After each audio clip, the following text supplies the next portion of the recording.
Имаш орган, който контролира почти всичко, което правиш. И това е мозъкът.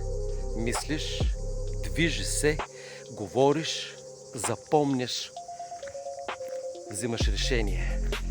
Всичко това е свързано с невероятната работа на мозъка, но мозъкът също има нужда от основите.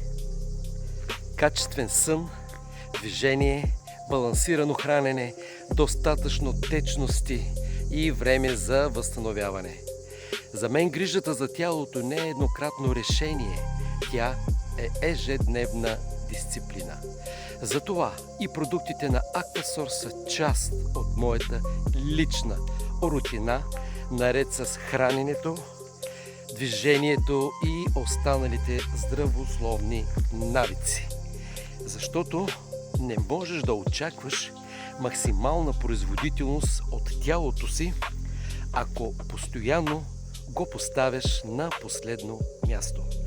Пази машината, която носиш със себе си всеки ден. А ако искаш да научиш нещо по-конкретно за продуктите на Aquasource, които помагат на твоята мозъчна дейност, просто ми пиши на лични.